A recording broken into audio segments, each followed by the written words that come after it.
আপনাদের কিন্তু কিছু অংশে এখানে প্রেডিকশন করে নিতে হবে depending on the structure of the sentence that you have been presented with. আপনার প্যারাগ্রাফে কি বলা আছে সেটা আপনাকে টপিক সেন্টেন্সে কিছুটা ধারণা দিয়ে দিবে, তাই প্রথম লাইনটা পড়ে ধারণা করে নেবেন যে প্যাসেজে আপনি কি এক্সপেক্ট করতে পারেন বা কেমন ইনফরমেশন এক্সপেক্ট করতে পারেন। এখন একটা বিষয় যেটা মাথায় রাখতে হবে, আমরা সাধারণত ট্রু ফলস নট গিভেনের ক্ষেত্রে চেষ্টা করি যে প্যারাফ্রেজ ভার্সন, একটা স্টেটমেন্টের প্যারাফ্রেজ ভার্সনটাই যাতে আমরা প্যাসেজে খুঁজে পাই। আসসালামু আলাইকুম। এখন আমরা কেমব্রিজ IELTS 16 বুকের থার্ড রিডিং টেস্টটা সলভ করব। প্রথমেই আমরা কোয়েশ্চেনগুলোতে true false not given question দেখতে পাচ্ছি এবং একটা সামারি কমপ্লিশন টাস্ক দেখতে পাচ্ছি। ওকে, আমরা এখন তাহলে আগে প্রশ্ন দেখব, প্রশ্নের সাথে সাথে আমরা প্যাসেজটা পড়ব। প্রশ্নে কি বলা আছে? The Romans ship building skills were passed on to the Greeks and the Egyptians. তাহলে প্যাসেজটা কি নিয়ে? Roman ship building and navigation. প্রশ্ন কি বলছে? The Roman ship building skills were passed on to the Greeks and Egyptians. আমাদের এখানে কোনটা আগে কিওয়ার্ড ধরা যাবে না? রোমানস এবং ship building. Roman ship building navigation, এই তিনটা শব্দ আমরা কিওয়ার্ডে ধরবো না। এছাড়া আর কি কি কিওয়ার্ডস থাকতে পারে? এই পার্টিকুলার স্টেটমেন্টের জন্য আমরা গ্রিক এবং ইজিপশিয়ানস এই দুইটা ওয়ার্ড আমরা পিক করে নিতে পারি। তাহলে প্রথম প্যারাগ্রাফটাতে দেখি আমরা কোথাও গ্রিক বা ইজিপশিয়ানস পাচ্ছি কিনা। পেয়ে গেছি। লাস্ট লাইনে কি বলছে?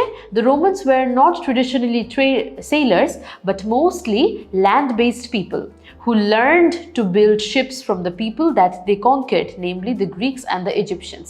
So, more Roman shipbuilding skills Greek এবং ইজিপশিয়ানদের কাছে পাস হয়নি, ওরা গ্রিকস এবং ইজিপশিয়ানসদের কাছ থেকে শিপবিল্ডিং স্কিলসগুলো শিখে নিয়েছে। ওকে, তার মানে this statement is false. Number 2, skilled craftsmen were needed for the mortise and tenon method of fixing planks. এখন এখানে ক্রাফটসম্যান আমার একটা কিওয়ার্ড হতে পারতো, কিন্তু এখানে আরও পোটেনশিয়াল কিওয়ার্ড আছে। কি আছে? মর্টাইজ অ্যান্ড টেনন। আমাদের এখন কাজ হচ্ছে প্যাসেজ থেকে মর্টাইজ এবং টেনন এই দুইটা শব্দ একটু খুঁজে বের করা। চলুন একটু যদি আমরা পড়ি, পড়ার পরে আমরা দেখব যে এখানে মর্টাইজ এবং টেনন ওয়ার্ডটা আছে।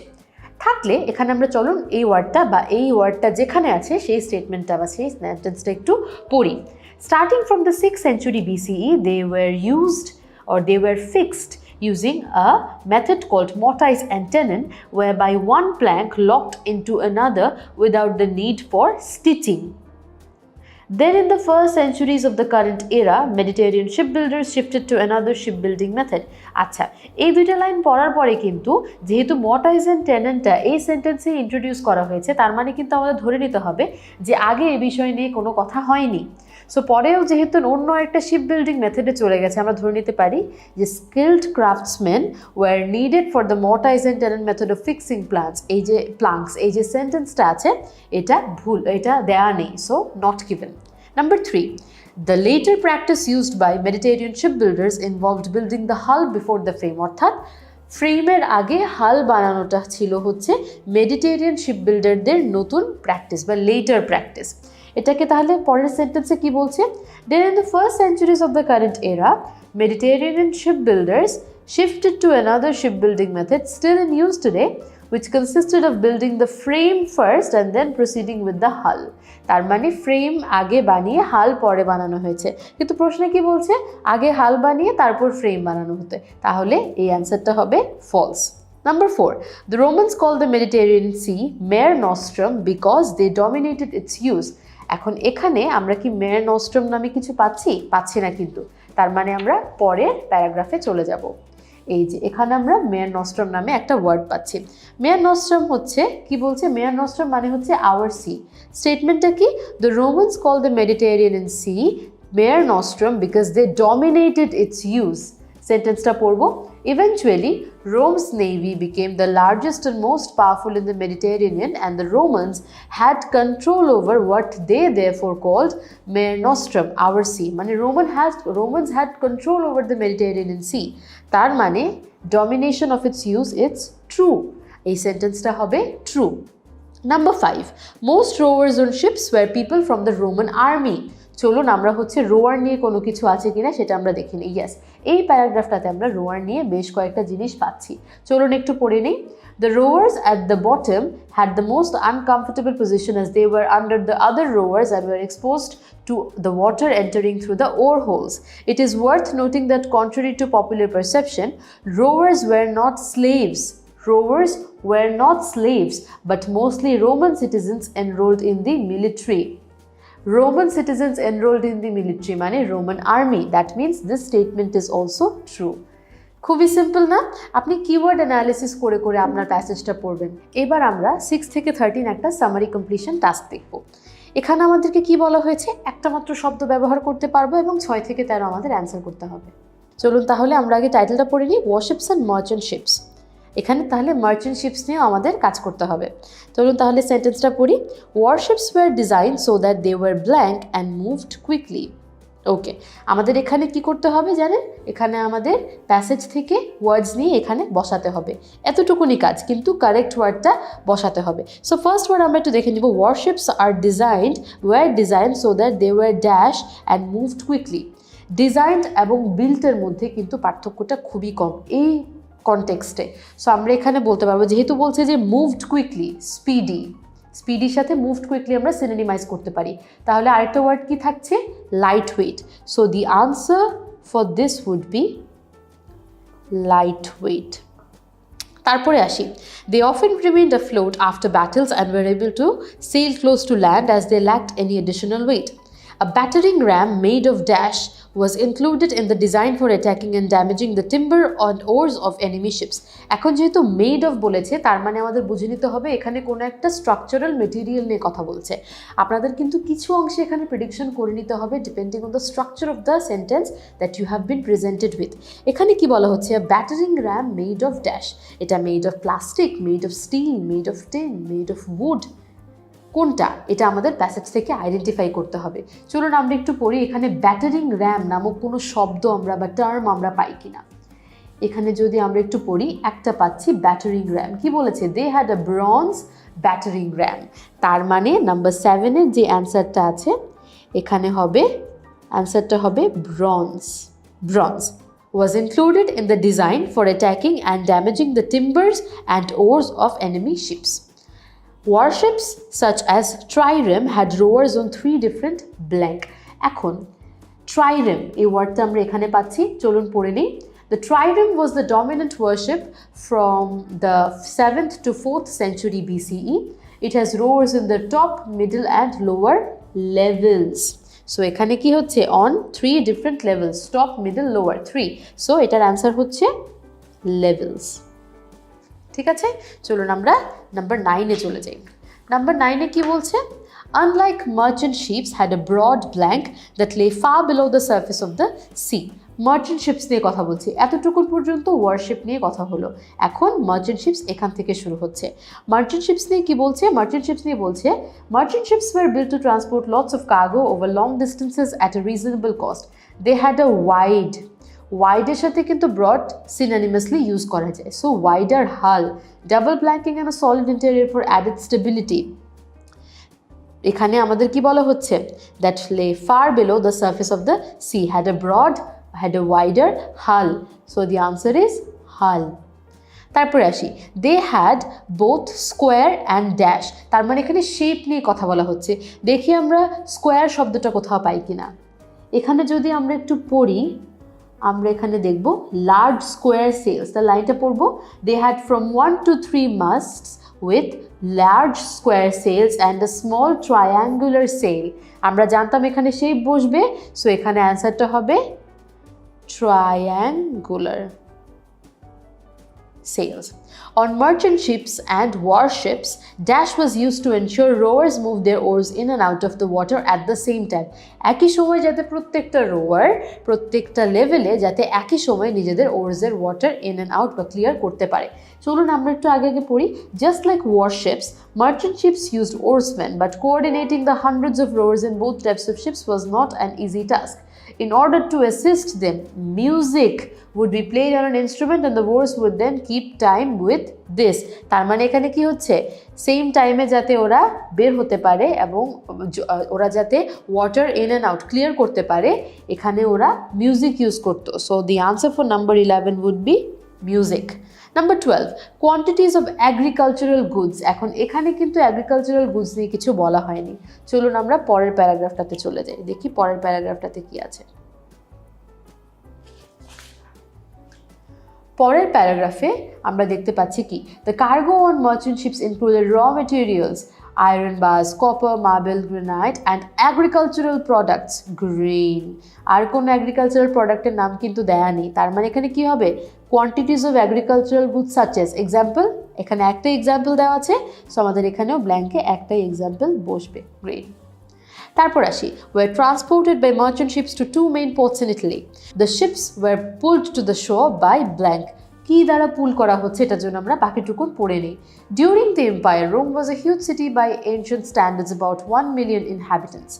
Goods from all over the world would come to the cities through the port of Pozzuoli, situated west of the Bay of Naples in Italy, and through the gigantic port of Ostia, situated at the mouth of the Tiber River. Large merchant ships would approach the destination port and, just like today, be intercepted by a number of towboats that would drag them to the quay. আমাদের এখানে প্রশ্ন কি ছিল? The ships were pulled to the shore by dash. Large merchant ships would approach the destination port and, just like today, be intercepted by a number of towboats that would drag them to the quay. Quay এটার আরেকটা word হচ্ছে shore, ঠিক আছে? So the answer for this would be towboats. আমরা প্রত্যেকটা part শেষ হওয়ার পরে আমাদের অ্যান্সার স্ক্রিপ্টটা আপডেট করে দিব। So now it's time for us to transfer our answers for reading passage 1। এবারে আমরা আমাদের অ্যান্সারগুলো ট্রান্সফার করে নিব।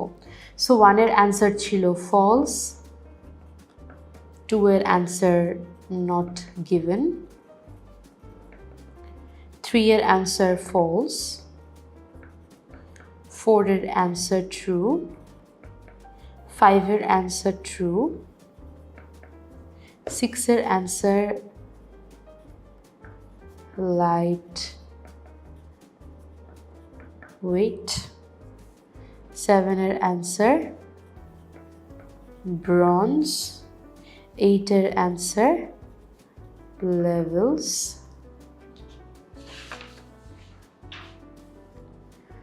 9 এর অ্যান্সার হল, 10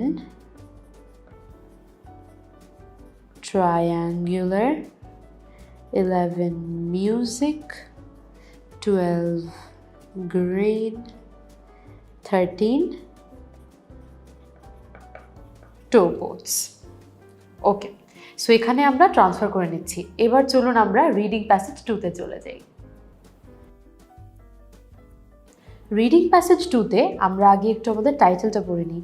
climate change reveals ancient artifacts in Norway's glaciers. So আমরা এতটুকু বুঝতে পারছি কোন কোন কিওয়ার্ডগুলো আমাদের বাদ দিতে হবে। ক্লাইমেট চেঞ্জ আমরা রাখতে পারবো না, এনশিয়েন্ট আর্টিফ্যাক্টস হয়তো রাখতে পারি, কিন্তু এটাও আমাদের দেখতে হবে যে কতবার এটা রিপিট হচ্ছে। নরওয়েজ গ্লেশিয়ার্স আমরা এই ওয়ার্ডসগুলো কিওয়ার্ডে রাখতে পারবো না। এখন চলুন আমরা প্রশ্নটা একটু দেখে নিই যে প্রশ্নটা কীভাবে সাজানো হয়েছে। এখানে আমাদেরকে একটা ম্যাচিং ইনফরমেশন টাস্ক দেওয়া হয়েছে, যেখানে 14 থেকে 19 এই 6টা প্রশ্নের উত্তর আমাদেরকে এই প্যারাগ্রাফটা থেকে বের করতে হবে। চলুন আমরা একে একে পড়ে নিই এবং প্রত্যেকটা খোঁজার সাথে সাথে আমরা আমাদের প্যারাগ্রাফটাও একটু পড়ে নিব। এখানে আমরা আগে প্রথমে প্রশ্নগুলো পড়ব। An explanation for weapons being left behind in the mountains. An explanation for weapons being left behind in the mountains.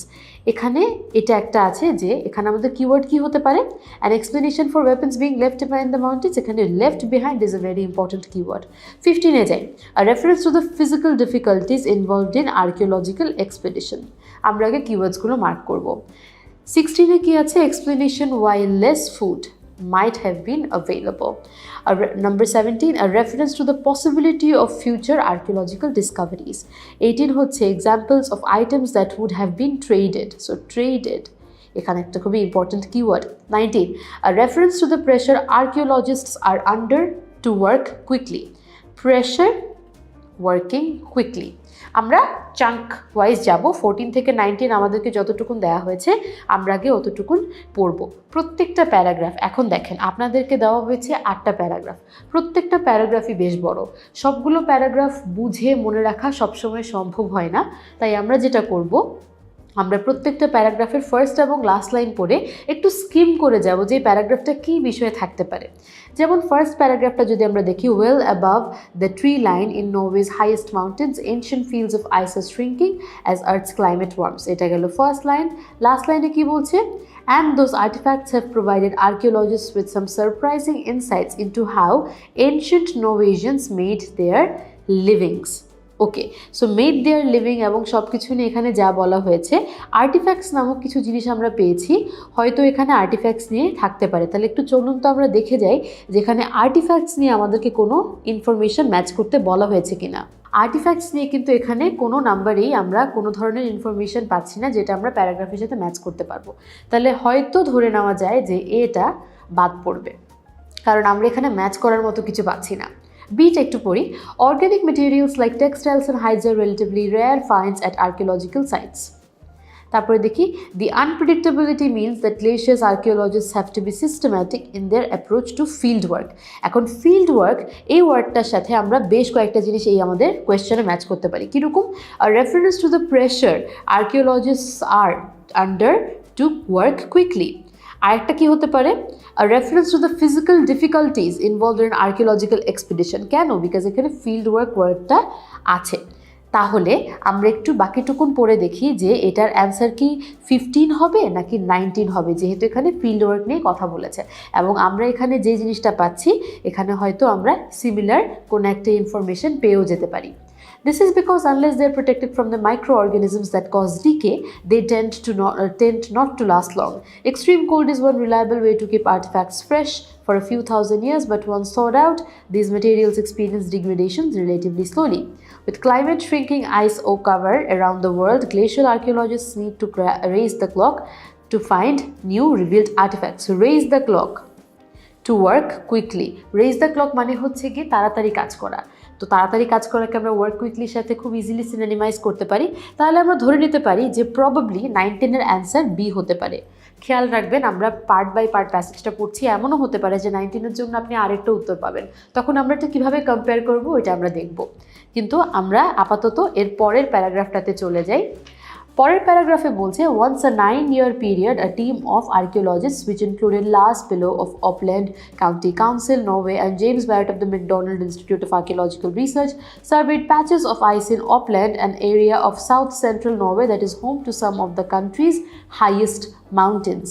First line, এই প্যারাগ্রাফের এই পার্টটুকুর লাস্ট লাইনটা হচ্ছে, in addition trade routes threaded to the mountain passes of Uppland linking settlements in Norway to the rest of Europe. এখানে কিন্তু number 18টা এখানে trade ওয়ার্ডটার সাথে কিছুটা match করে যাচ্ছে। দেখি তো আমরা কি বলেছে, examples of items that would have been traded, কিন্তু এখানে কিন্তু আইটেম স্পেসিফিক কোনো ইনফরমেশন দেই নেই। তাহলে চলুন আমরা একটু বাকিটুকুন পড়ি। The slow but steady movement of glaciers trying to destroy anything at their bases, so the team focused on stationary patches of ice, mostly above 1400 meters. The ice found in amidst the fields of frost-weathered boulders, fallen rocks and exposed bedrock that for 9 months of the year is buried beneath snow. Field work is hard work, hiking with all our equipment, often camping on permafrost, but very rewarding.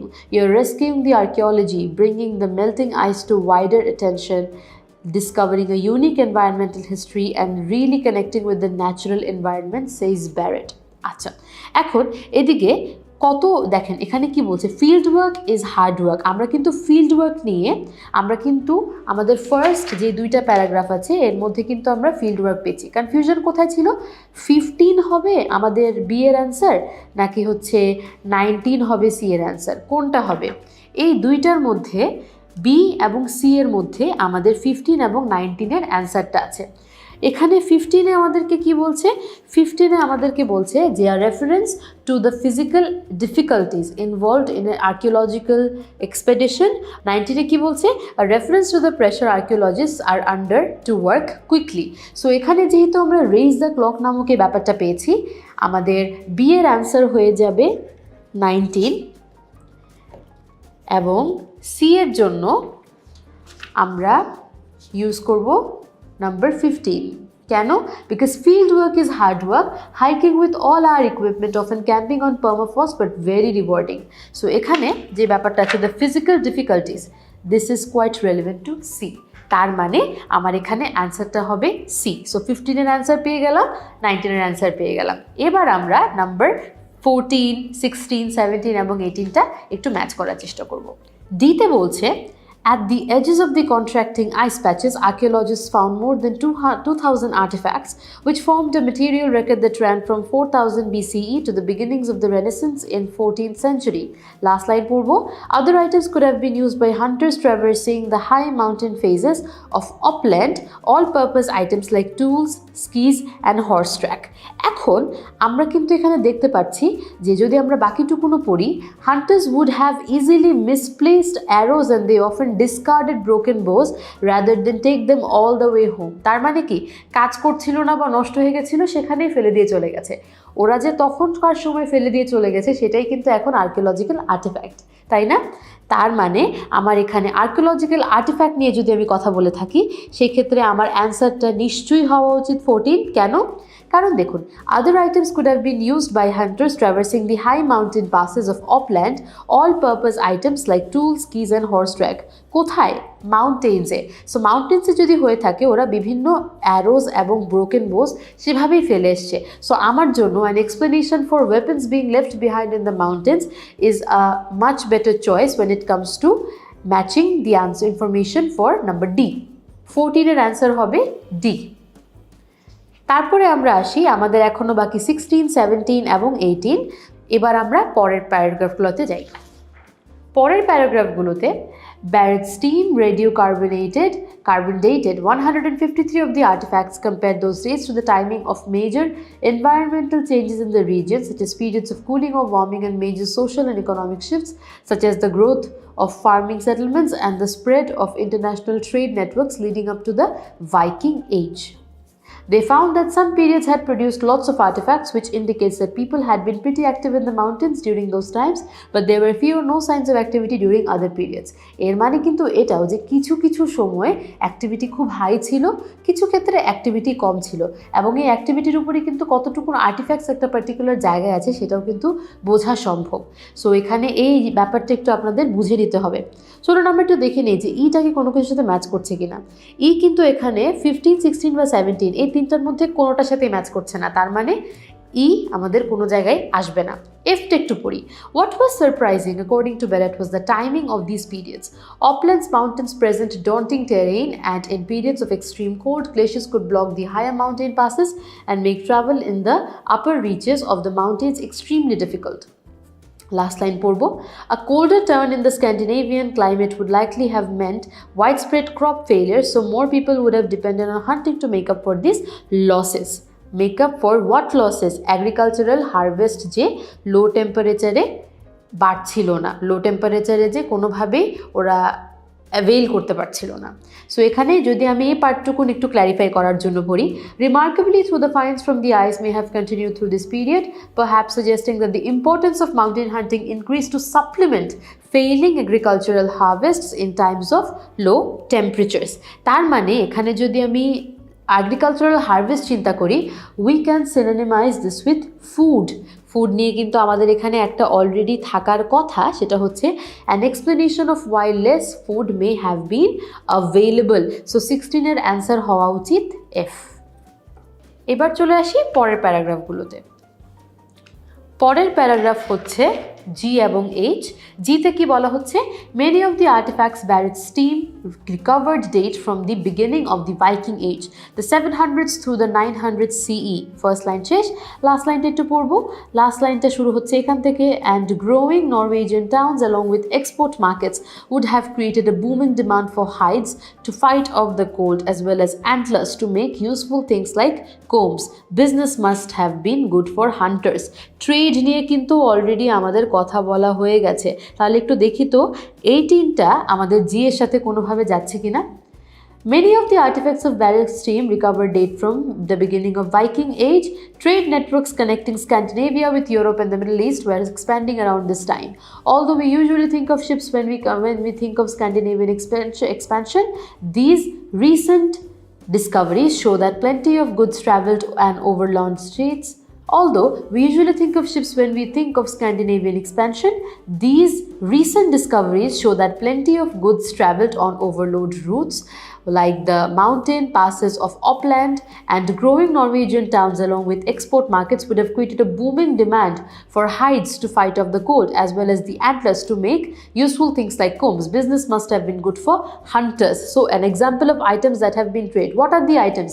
Hides, combs. আমরা কিন্তু এখানে instances পাচ্ছি, তার মানে 18 এর answer হবে জি। Lastly আমাদের কাছে কি আছে? এইচ। এখন ধরে নেওয়া যায় 17 এর অ্যান্সার এইচ, কিন্তু একটু তো পড়ে নিতে হবে, আপনাদের একটু কনফার্ম করে নিতে হবে যে এইচ এর অ্যান্সার 17 হবে কিনা। তাহলে চলুন একটু পড়ে নিই। Norway's mountains are probably still hiding a lot of history, a prehistory in remote ice patches. First line শেষ, লাস্ট লাইন পড়বো। That means archaeologists could be extracting some of the artifacts from recreating ice in years to come. So archaeologists could be extracting some of those artifacts from retreating ice in years to come. Mane in years to come is another way of saying in the future. Tar mane of course etar answer hobe H. ওকে, এবার আমরা চলে যাব 20 থেকে 22 solve করতে। 20 থেকে 22 আপনাদেরকে দেওয়া হয়েছে একটা সামারি। সো এটা করার জন্য আমরা আবার পুরোটা প্যারাগ্রাফ একটু রিঅ্যাসেম্বল করে নিব। ওকে, এখানে কি বলা হয়েছে? Interesting finds at an archaeological site. তো আমরা ধরে নিতে পারি যে এখানে আমরা কিছু নাউন্স পেতে পারি, আমরা এখানে কিছু অ্যাডজেক্টিভস হয়তো খুব কমই পাবো, নাউন্স পাওয়ার আমাদের সম্ভাবনা খুব বেশি, বিকজ এখানে ফাইন্ডস বলেছে, তার মানে these are items, these could be non living articles, living articles, অনেক কিছু হতে পারে। চলুন একটু পড়ে দেখি।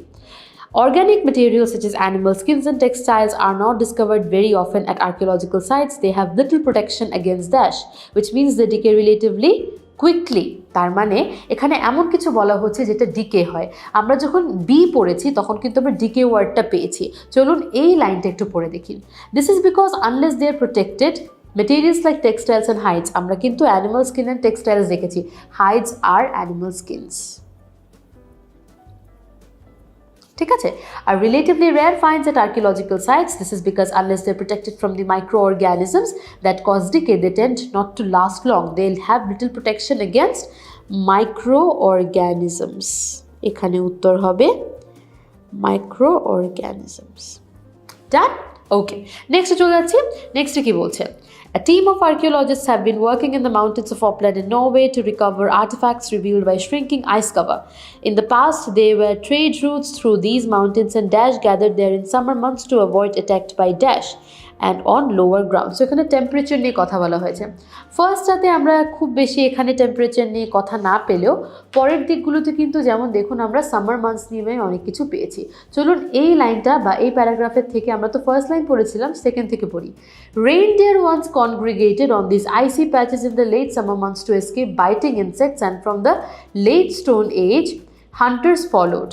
ওকে, এখানে তো মনে হয় আমরা দুটারই অ্যান্সার পেয়ে গেছি। In the past there were trade routes through this mountains and dash gathered there in the summer months. What gathered এবং congregated can be used synonymously. So what gathered? Reindeer. So the answer for this would be reindeer. To avoid being attacked by, to escape biting insects. So the answer for number 22 would be insects. খুবই straight forward, খুবই easy. আমরা পরের টুকুতে চলে যাই। পরে আমাদেরকে number 23 এবং 24 আমাদেরকে দেওয়া হয়েছে কিছু মাল্টিপল চয়েস কোয়েশ্চেন্স। এই মাল্টিপল চয়েস কোয়েশ্চেন্সগুলোতে যে ইনফরমেশনগুলো দেওয়া আছে আমরা প্যারাগ্রাফ থেকে সেটা ম্যাচ করে আমরা সলভ করব। তাহলে চলুন আমরা আবার রিঅ্যাসেম্বল করে একটু দেখি। কোয়েশ্চেনটাতে কি বলা হয়েছে? Write the correct letters in the boxes 23 and 24 on your answer sheet. কোয়েশ্চেনটা হচ্ছে, which two of the following statements does the writer make about the discoveries of Barrett's team? চলুন একটু আমরা আগে অপশনগুলো পড়ে নিই। Artifacts found in higher mountain passes were limited to skiing equipment. Hunters went into the mountains even during periods of cold. The number of artifacts from certain time periods was relatively low. Radiocarbon dating of artifacts produced some unreliable results. More artifacts were found in Uppland than in any other mountain site. Okay, so এখানে কিছু false এবং true answers হতে পারে। কেন? কারণ হচ্ছে আমার এখানে পার্টিকুলারলি কোনো প্যারাগ্রাফ বলা নেই, তার মানে পুরোটা প্যারাগ্রাফ থেকে আমার কিছু না কিছু নিতে হবে। আমি তাহলে একটা একটা করে ক্যান্সেল আউট করে আমার অপশানগুলো একটু কমাই। কার্বন ডেটিং নিয়ে আমাদের একটা স্পেসিফিক প্যারাগ্রাফ ছিল, যেটা আমরা খুঁজে পাবো এই জায়গাটাতে। Barrett's team radio-carbon dated 153 of the artifacts and compared those dates of the timing in the region, such as cooling and warming and major social economic shifts. So এখানে এই রেজাল্টসগুলো যেমন এসেছে, এটা কি আনরিলায়েবল নাকি? দিস ইজ নট গিভেন, তাই ডিটা is not an answer. Okay, তারপরে আসি। তারপরে কি বলছে? More artifacts were found in Oppland than any other mountain site. এখানে অপল্যান্ড নিয়ে অনেক কথা বলেছে। Archaeologist would assume to stick to lower elevations during a time like the late Antique Little Ice Age, a short period of deeper than usual cold from about 536 to 600 CE, but it turned out that hunters kept regularly venturing into the mountains even when the climate turned cold, based on the amount of stuff they had apparently dropped there. এটা এর সাথে না মিললেও কিন্তু এটা আমাদের যে second পয়েন্টারটা এটার সাথে মিলে যাচ্ছে, যে but it turned out that hunters kept regularly venturing in the mountains even when the climate turned cold. Hunters went into the mountains even during periods of extreme cold. So এটা কিন্তু আমাদের already match করে যাচ্ছে। সেকেন্ডে কি বলছে আমরা একটু দেখি, বাকি আরও কোনগুলো বাকি। Artefacts in the higher mountain passes were limited to skiing equipment. The number of artifacts from certain time periods was relatively low. More artifacts were found in upland than any other mountain. আচ্ছা, আমরা যদি একটু খেয়াল করে দেখি, number of artefacts of certain time periods, এটা কিন্তু আমরা ইতে পেয়েছিলাম, বাট ইতে আমরা যখন সলভ করছিলাম আমরা আগের কোয়েশ্চেন টাইপগুলোতে এর সাথে রেলেভেন্ট কিছু পাইনি। চলুন ইটা আবার একটু পড়ে দেখি যে 23 এবং 24 এর জন্য ই রেলেভেন্ট কিনা। They found some periods had produced lots of artifacts, which indicates that people had been pretty active in the mountains during those times, but there were few or no signs of activity during other periods. এখন এই লাইনটা দিয়ে কিন্তু আমরা খুব clearly বুঝতে পারছি যে কিছু কিছু পিরিয়ডসে দেখা যাচ্ছে যে আর্টিফ্যাক্টসের পরিমাণ অনেক বেশি থাকছে ডিপেন্ডিং অন অ্যাক্টিভিটি, আবার কিছু ক্ষেত্রে অনেক কমও থাকছে। সো এটা কিন্তু ভ্যারি করছে। So different time periods have different archaeological finds. So আমি ধরে নিতে পারি যে এখানের অ্যান্সারটা হবে এটা, the number of artifacts from certain time periods was relatively low. Number 25, চলুন দেখে নিই। Which two of the following statements does the writer make about the Viking Age? এখন ভাইকিং এজ নিয়ে কিন্তু ইতে কথা বলা আছে, এবং পরের দিকগুলোতে আমরা দেখব যে ভাইকিং এজ নিয়ে অনেক কথা বলা থাকতে পারে। আমরা পরের কিছু প্যারাগ্রাফগুলোতে ভাইকিং এজ নিয়ে পেয়েছি। চলুন একটু অপশনগুলো পড়ে নিই। Hunters at this time benefited from an increase demand of goods. এটা কিন্তু হতে পারে। কেন? কারণ আমরা একটু আগে যখন ট্রেড নিয়ে পড়ছিলাম তখন আমরা দেখেছি যে business must have been good for hunters. So increase demand, booming demand for hides. So আমরা কিন্তু বলতে পারি যে ভাইকিং এজের ক্ষেত্রে এটা কিন্তু ভাইকিং এজের অ্যারাউন্ডেই হয়েছে, যে from the beginning of the Viking age. So আমরা ধরে নিতে পারি A is the right answer. The beginning of the period so the greatest growth in wealth of Vikings. আমরা যখন এটা পড়েছিলাম আমরা কিন্তু ওয়েলথ বা ভাইকিংসের প্রসপ্যারিটি নিয়ে এমন কোনো ইনফরমেশন পাইনি। সো বি এখানে কোনোভাবেই অ্যান্সার হতে পারে না।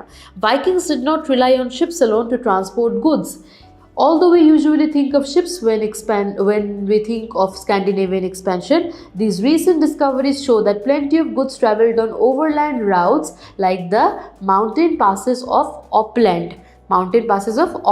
Overland routes use করা হয়েছে except for ships. So C could be an answer, but we are not so sure unless we read the rest of the options. Norwegian towns at the time attracted traders from all around the world. And growing Norwegian towns along with export markets would have created a booming demand to fight off the cold. কিন্তু এখানে কিন্তু বাইরে থেকে মানুষজন traders from around the world নিয়ে কিন্তু কোনো কথা হয়নি, তার মানে ডিটা না হওয়ার সম্ভাবনাও খুব বেশি। এবার চলুন ই দেখি, ই যদি না হয় সি ইজ আওয়ার অ্যান্সার। ইতে কি বলছে? Vikings were primarily interested in trading links with the Middle East. Trade networks connecting Scandinavia with Europe and the Middle East were expanding around this time. কিন্তু ইন্টারেস্টেড কিনা সেটা কিন্তু কোথাও বলা হয়নি, তার মানে E is not an answer as well. The answers are A and C. এই নিয়েই আমাদের রিডিং প্যাসেজ 2টা শেষ হয়ে গেছে। আমরা এখন আনসারগুলো ট্রান্সফার করে নিব। তাহলে আমরা লেখা শুরু করি। 14-এর অ্যান্সার ছিল ডি, তারপর 15 সি, 16 এফ, তারপর হচ্ছে 17 এইচ, 18 জি, 19 বি, 20 হচ্ছে microorganisms, 21 হচ্ছে reindeer, 22 হচ্ছে insects, 23 হচ্ছে bee, 24 সি, বা আমি এখানে সি বি উপর নিচ করেও লিখতে পারি, এবং আমি তাহলে 25 এবং 26 একটু যেহেতু এ আর সি আছে আমি সি এবং এ লিখি। আপনি সি আগে লেখেন না এ আগে লেখেন এটাতে আসলে কিছু আসে যায় না, আপনারা সি এবং এ আগে পরে লিখতে পারবেন, আগে সি লেখেন বা আগে এ লিখেন তাতে কোনো সমস্যা নেই, যেহেতু এই পুরাটাই সবগুলো অপশানই আপনার একটা প্রশ্নের অংশ। ওকে, আমরা 26 পর্যন্ত শেষ করে ফেলেছি, এখন 27 থেকে 40 জন্য চলুন আমরা রিডিং প্যাসেজ 3-তে চলে যাই। এবার আমরা 27 থেকে 32টা আগে একটু সলভ করব। আমাদেরকে এখানে true false not given question টাইপটা দেওয়া হয়েছে। ওকে, সো আমরা এখানে যেভাবে প্রশ্নগুলো দেওয়া আছে আমরা সেভাবেই প্যাসেজটা একটু ফলো করার চেষ্টা করব। The Cambridge scientists' discovery of the thermometer molecule caused surprise among other scientists. এখন thermometer molecule বা thermometer cannot be a keyword. Why? Because এটা টাইটেলে অলরেডি দেওয়া আছে। আমরা তাই প্যারাগ্রাফ 1টা একটু পড়ি। ইউজুয়ালি প্রথম দিকের অ্যান্সারগুলো প্রথম বা সেকেন্ড প্যারাগ্রাফের মধ্যেই থাকে। চলুন আমরা একটু পড়ে দেখি। An international team of scientists led by the University of Cambridge has discovered that the thermometer molecule in plants enables them to develop according to seasonal temperature changes. Last line টা পড়বো। The new findings published in the journal Science show that phytochromes control genetic switches in response to temperature as well as light to dictate plant development. Okay, so এখানে কি বলা হয়েছে একটা জায়গায় যে the Cambridge scientists Discovery of the thermometer molecule causes surprise among other scientist. আমরা যদি এখানে আরও কিছু একটু স্কিম করি আমরা কিন্তু এমন কোনো ইনফরমেশন পাবো না, তার মানে খুব বেশি এখানে সময় নষ্ট করব না। এটার অ্যান্সার হচ্ছে not given. 28. The target for agricultural production by 2050 could be missed. এখন এখানে আমাদের খোঁজার দায়িত্ব হচ্ছে 2050 কোথায় লেখা আছে। একটু যদি আমরা দেখি ডিতে আমরা 2050 খুব সহজেই খুঁজে পেয়ে গেছি। কি বলা হয়েছে? The target for agricultural production by 2050 could be missed. চলুন লাইনটা পড়ি। It is estimated that agricultural yields will need to double by 2015 but climate change is a major threat to achieving this. এটার মানে কি মিস হয়ে যেতে পারে এমন একটা আইডিয়া না, তার মানে this is true. Number 29. Wheat and rice suffer from a rise of temperatures. আমাদের কিওয়ার্ড কি খুঁজতে হবে? wheat and rice. এখানে যদি আমরা একটু স্কিম করি wheat and rice কিন্তু আমরা পেয়ে যাচ্ছি। কি বলা হয়েছে? Key crops such as wheat and rice are sensitive to high temperatures. Question কি? wheat and rice suffer from a rise in temperatures. এটা তাহলে মিলছে, সো ইনফরমেশন যেহেতু মিলে যাচ্ছে it is true. 30. It may be possible to develop crops that require less water. ওকে, আমরা একটু দেখে নিই স্কিম করে যে এখানে লেস ওয়াটার নিয়ে কোনো কিছু আছে কিনা। ওকে, এখানে আমাদের লেস ওয়াটার নিয়ে এমন কোনো কিছু দেওয়া নেই, যেহেতু এর পরের প্যারাগ্রাফটাতেও নাই আমরা এটা একটু আপাতত স্কিপ করে যাব। নাম্বার 31, আমরা একটু দেখি যে নাম্বার 31-এ আমরা কোনোভাবে অ্যান্সারটা পেয়ে যাচ্ছি কিনা। Plants grow faster in sunlight than shade. চলুন একটু পড়ি আমরা এই জায়গাটা থেকে। সানলাইটের কথাটা এখানে লেখা আছে। Okay, during the day sunlight activates the molecules slowing down growth.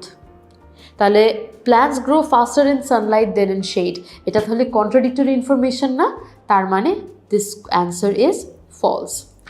Phytochromes change their state at the same speed day and night. Phytochromes কোথায় বলা আছে? এখানে। If a plant finds itself in shade, phytochromes are quickly inactivated, enabling it to grow faster to find sunlight again. This is how plants compete to escape each other's shade. Light-driven changes to phytochrome activity occur very fast in less than a second, says Wiggy. At night, however, it's a different story. Instead of a rapid deactivation following sundown, the molecules gradually change from their active to inactive state. This is called the dark reversion. তার মানে রাতে কিছু differences আসে, ডেতে যেরকম activity থাকে অ্যাক্টিভিটিতে রাত্রেবেলা অনেক চেঞ্জেস আসে, তার মানে this is contradictory information, hence the answer is false. না, 31 এবং 32 এর অ্যান্সার আমি ইতেই পেয়ে গেছি, কিন্তু এর আগে কোনো জায়গাতেই কিন্তু আমরা এমন কোনো লাইন পাইনি যেখানে বলেছে যে it may be possible to develop crops that require less water, so we can easily conclude that this answer is not given. Okay, alright, এবার চলুন আমরা 33 to 37টা একটু সলভ করি। এখানে সে একই ম্যাচিং ইনফরমেশন করতে বলা হয়েছে। ম্যাচিং ইনফরমেশনটা একটু হেক্টিক, কিন্তু আপনারা যদি একটু মনোযোগ দিয়ে করেন তাহলে আপনারা হয়তো খুব সহজে খুব কম সময়ে সলভ করে ফেলতে পারবেন। এখন একটা ছোট্ট টিপ দিই, আপনারা যখন ম্যাচিং ইনফরমেশন সলভ করছেন সাধারণত দেখা যায় কি, যেহেতু লাস্টের দিকে ম্যাচিং ইনফরমেশন আপনারা সলভ করছেন, আপনারা দেখা যায় একদম প্রথম থেকে চেষ্টা করেন যে প্রথমটার উত্তর বের করেই আপনারা শেষের উত্তরে যাবেন। আমি দেখা যায় কি রিডিং প্যাসেজ 3 যখন সলভ করি আমি সবসময় শেষ থেকে শুরু করি, 37 থেকে। কেন? কারণ এমনটা দেখা যায় যে শেষের দিকের উত্তরগুলো হয়তো প্রথম 2-3টা প্যারাগ্রাফের মধ্যেই থাকে। সো আমি একদম সিকোয়েন্সিয়ালি গেলে আমার জন্য আইডিয়াটা ক্লিয়ার থাকে যে আমি আসলে কখন কি খুঁজছি। ঠিক আছে, প্রথমে একটু সবগুলো পড়ে নিব। Mention of specialists who can make use of the research findings, a reference to potential benefit of the research findings, scientific support for a traditional saying, a reference to people traditionally making plans based on plant behaviour, a reference to where the research has been reported. Okay, চলুন আমরা 37 থেকে শুরু করি। A reference to where research has been reported. প্রথমটা একটু আমরা পড়ি। An international team of scientists led by the University of Cambridge has discovered that the thermometer molecules in plants enables them to develop according to the seasonal temperature changes.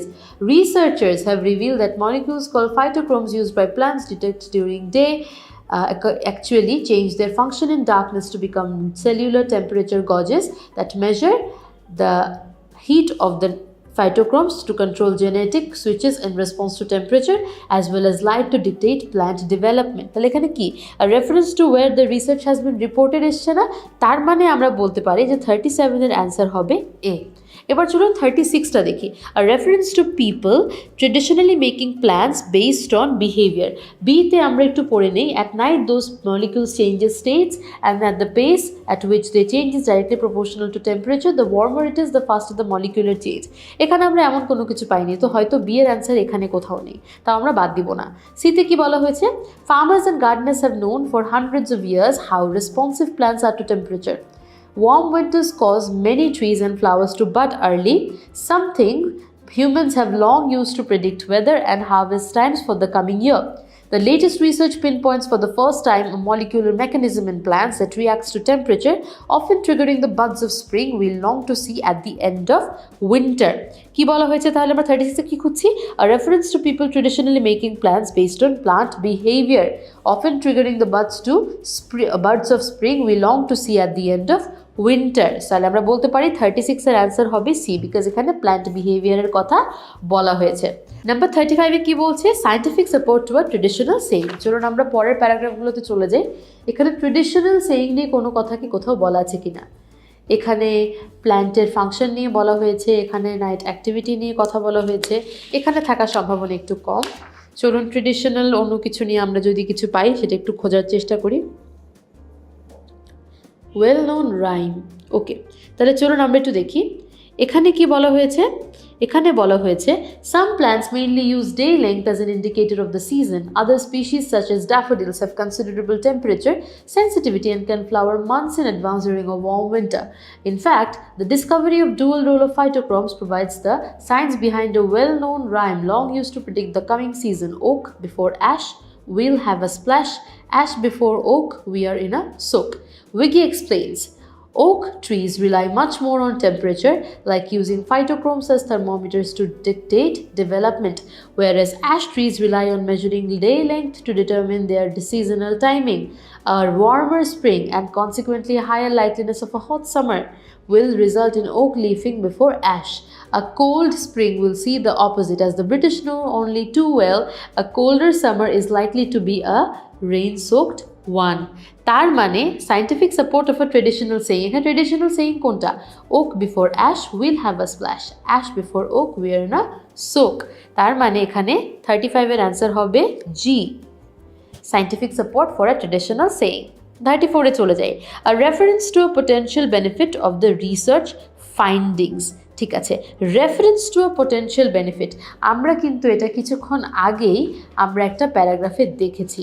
ডিটা যখন পড়ছিলাম 2050 এই পার্টটা যখন আমরা পড়ছিলাম তখন কিন্তু আমরা দেখেছি যে এখানে পোটেনশিয়াল বেনিফিট নিয়েও কথা বলা হয়েছে। কোন জায়গাটায়? এই জায়গাটায়। Discovering the molecules that allow plants to sense temperature has the potential to accelerate the breeding of crops resilient to thermal stress and climate change. খুব সহজেই কিন্তু আমরা এটা বুঝে নিতে পারছি যে 34 এর অ্যান্সার হবে D, a reference to a potential benefit of research findings. Okay. Mention of specialists who can make use of the research findings. এখন স্পেশালিস্ট এখানে কে কে আছে? ডক্টর ফিলিপ উইগি আছে, কিন্তু এখানে কি আর কারো নাম দেওয়া আছে? আর কারো নাম কিন্তু দেওয়া নেই। তাহলে চলুন তো আমরা একটু পরের প্যারাগ্রাফটা দেখি যে আমাদের প্যারাগ্রাফ এফ এবং জিতে কোনো সায়েন্টিস্টের নাম বলা আছে কিনা। এখানেও উইগির নাম দেওয়া আছে, কিন্তু আর কোনো কিছু দেওয়া নেই। তাহলে চলুন আমাদের লাস্ট যে প্যারাগ্রাফটা ওইটা একটু একবার দেখে নিই। এখানে অনেকগুলো নাম আছে, যেমন দেখুন, দ্য নিউ ফাইন্ডিংস আর the culmination of 12 years of research involving scientists from Germany, Argentina and the US as well as the Cambridge team. The work was done in a model system using a mustard plant called Arabidopsis. But Wiggy says the phytochrome genes necessary for temperature sensing are found in crop plants as well. Question key, mention of specialists who can make use of the research findings. Let's continue reading. Recent advances in the plant genetics now mean that scientists are able to rapidly identify the genes controlling these processes in crop plants and even alter their activity using precise molecular scalpels. Cambridge is uniquely well positioned to do this kind of research as we have outstanding collaborators nearby who work on more applied aspects of plant biology and can help us transfer this new knowledge into this field. Tarmani, who can make use of the research finding? It's quite self-explanatory. This is the answer for number 33. So 33H. খুব সহজ ছিল না? আমরা দেখলেন শেষের দিকে হয়তো এমনও হতে পারে যে আপনার শেষের অ্যান্সারগুলো আপনার আগে পেয়ে যাবেন, আগের অ্যান্সারগুলো একটু পরে পাবেন। এবার আমরা চলে যাব 38, 39 এবং 40 সলভ করতে। কোয়েশ্চেন্স 38 থেকে 40-তে আমাদেরকে কিছু ফিল ইন দ্য ব্ল্যাঙ্কস দেওয়া হয়েছে, যেগুলো আমাদের সেন্টেন্স কমপ্লিশন সেন্টেন্স হিসাবে আমরা জেনে থাকি, সেন্টেন্স কমপ্লিশন টাস্ক হিসাবে আমরা জেনে থাকি। কি বলা হয়েছে? Daffodils are likely to flower early in response to dash weather. আমরা ড্যাফোডিলস এই পুরোটা প্যাসেজে একটি জায়গায় পেয়েছি, সেটা কোন জায়গাতে? সেটা হচ্ছে খুব সম্ভবত প্যারাগ্রাফ জিতে। এই যে daffodils. Other species such as daffodils have considerable temperature sensitivity and can flower months in advance during a warm winter in response to a dash weather. Not more than 2 words. তার মানে আমরা warm winter এই দুইটা word use করতে পারবো। The answer here would be warm winter. Let's go to number 39. If ash trees come into leaf before oak trees, the weather in dash will probably be wet. এখানেই কিন্তু আমরা oak tree এবং ash tree নিয়ে কথা দেখতে পাচ্ছি। তাহলে একটু দেখি কি বলা হচ্ছে। If ash trees come into leaf before oak trees, এখানে এই জায়গাটাতে ব্যাপারটা আছে। When ash trees rely on measuring day length to determine their seasonal timing, a warmer spring and consequently higher likeliness of a hot summer will result in oak leafing before ash. Okay, তাহলে এখানে কি বলছে? প্রশ্ন হচ্ছে if ash trees come into leaf before oak trees, তার মানে এখানে হবে as the British know too well, a colder summer is likely to be a rain-soaked one. তার মানে the weather in summer, rain-soaked one, a rain-soaked summer. ঠিক আছে? A summer will probably be wet. Okay, a cold summer. All right. Number 40. The research was carried out using a particular species of dash. এখন আমরা কিন্তু যখন last number 36 এর answer বের করছিলাম, যেটার অ্যান্সার ছিল H, আমরা কিন্তু তখন খুবই সহজে পেয়ে গেছি যে এখানে মাস্টার প্ল্যান্টের উপরে একটা রিসার্চ করা হয়েছিল। মাস্টার প্ল্যান্টের নাম কি ছিল? অ্যারাবিডোসিস। The work was done in a model system using a mustard plant. So the research was carried out using a particular species of mustard. এখানে আপনি মাস্টার্ডও লিখতে পারেন, মাস্টার্ড প্লান্টও লিখতে পারেন। যেহেতু আমাদের কাছে দুইটা শব্দ লেখার মতন জায়গা আছে, আমরা মাস্টার্ড প্লান্টও লিখতে পারি। এই সাথেই আমাদের রিডিং টেস্ট 3টাও শেষ হয়ে গেল। আমরা এখন অ্যান্সারগুলো ট্রান্সফার করে নিব।